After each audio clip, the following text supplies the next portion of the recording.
Watching, and when it sees that rabbit, they go down to the ground to try to get it. Now their weapons is not that beak, though it's a really nice huge beak. That's not how they kill. Their weapons are their feet. Yeah, there you go. She said that was exciting. Huh. So these are their weapons. Now he's just sitting on she's just sitting on my hand now. She's not hanging on tight. When she grabs her talons and each toe locks and she can't let go. That way you don't get bucked off that rabbit. You don't lose it. But the downside is if that rabbit hits a hole and you're hanging on, you become a cork bird because now your feet are in there and your wings are stuck out like this and you can't let go yet and the rabbit's trying to get away and you can't move. So that's kind of scary for the birds. Eventually after a couple minutes they relax and they can get off of it. But there's a moment when you want to go in there and help the bird get out of the hole if you can. Other times the bird will hit, and at that moment the rabbit goes choo, goes the other way, and the bird misses, and you'll see the bird go like this, stomping his feet, like, where'd it go? So they don't get it. We joke about it. We probably get 1 out of 15 slips. We might get the prey that we're after because the prey is smart too. They know how to survive. Now squirrels are different because squirrels are in the trees. They're not on the ground. You rarely see. I mean, you see a squirrel go across the street and then up, but they like to be up in the trees. So the difference is you come walking across and the bird is going from tree to tree, and all of a sudden you see the bird stop. And they hunt with their vision. You'll see their head move, and they don't move their head. They're staring at that squirrel. And then they jump off and they go after it. Now, if you watch her, if I move her body, her head doesn't move. Being watched like, oh, watch what she does now. That's called rousting. So when she baited off my hand, her feathers got in the wrong place. So she puffs them out and puts them all back where they belong. A happy bird rouses. A nervous bird will never rouse. So you can tell that she's content doing it. It doesn't bother her at all. So we're going after that squirrel. The squirrel's up in the tree, the rabbit sees it, and the bird sees it. He's going to go across to the next tree to try to get to where that squirrel is. And as it goes, the squirrel realizes he's being chased, and the chase is on. Squirrels go up trees, they go down trees, they're looking for holes, they go all over the place. So it's very exciting with squirrels. What you want to do is keep the squirrel up the tree, because once they hit the ground, the bird can't keep up with them. So the joke of it is, one year we're hunting, and my husband's bird was chasing the squirrel, and he yells at me, he's coming down the tree, keep him up the tree. I'm like, okay. And we carry walking sticks to beat the brush. So I'm beating this tree with my stick to keep the squirrel from coming down at me. Well, that squirrel was fighting for his life, and he goes, I'm not afraid of a stick. Came right over my head, over my forehead, kept going. That wasn't bad. It was the bird behind it that hit me with its in the forehead, flipped me completely over, and I landed on my stomach in the snow. I look up and there's blood all over. I'm like, did you get the squirrel? He goes, no, that's your blood. Like, my face. Oh my God. He goes, why didn't you keep the squirrel in the tree? I'm like, really? I'm dying here. We didn't get that squirrel. But when they do get the squirrel, I mean, if you get a rabbit, the only thing a rabbit can do to hurt you is buck with its back end. And they can kick out and actually injure a bird if it's a big enough rabbit. We use hair stalks to hunt jackrabbits.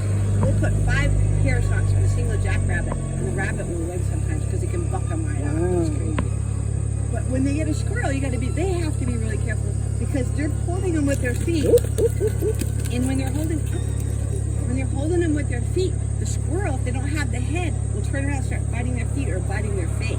Now you get a squirrel. The squirrel's got a lot of bacteria in their mouth. When your foot gets bit, you can get an infection in your toe. And if your toe gets infected and your talon falls out, you're not going to survive because now your weapon is gone. So you'll see them grab a squirrel and like let go and grab them again because they didn't get a good headshot. So they're aiming to get the head and the chest. The head to pick so that the squirrel can't hurt them anymore, and their chest to suffocate them. That's how they kill them. Now if they get a little mouse or a bull, they're hunting on their own, they're going to swallow it right down. You want to get rid of it, you want to hide it, you don't want anybody to steal it.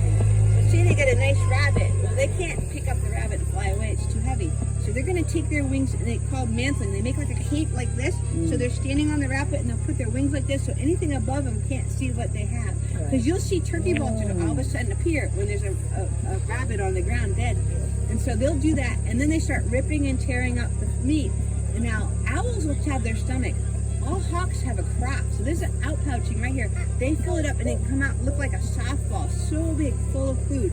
And then they can fly off and they swallow it down over the next couple of days. That's how the hawks who don't migrate this time of year survive our winters. Because otherwise they don't get enough food. Yeah. We have terrible winters here when it comes to snowstorms.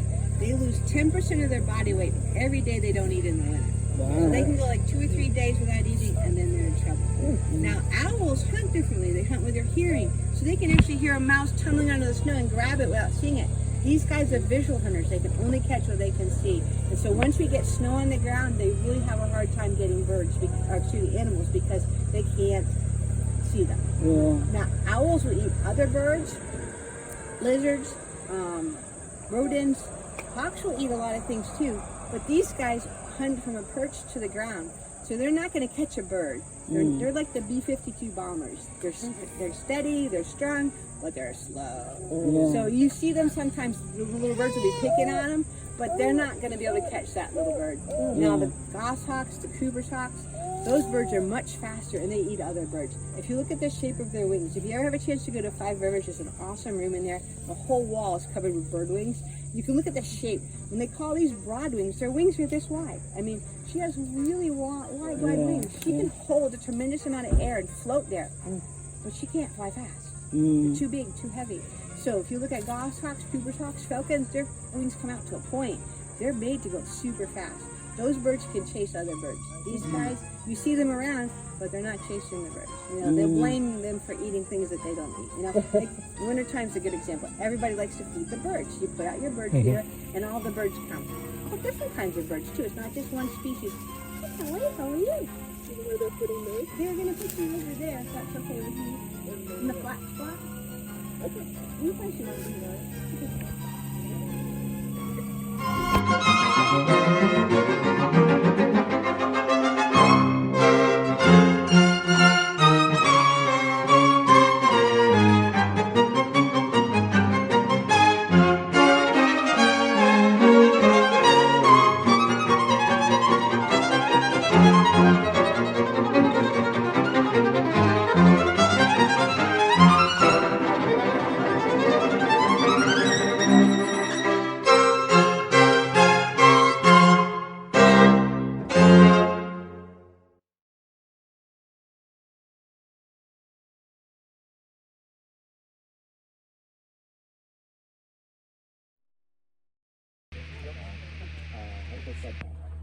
It's kind of. No, yeah, no. Does that make sense? Yeah.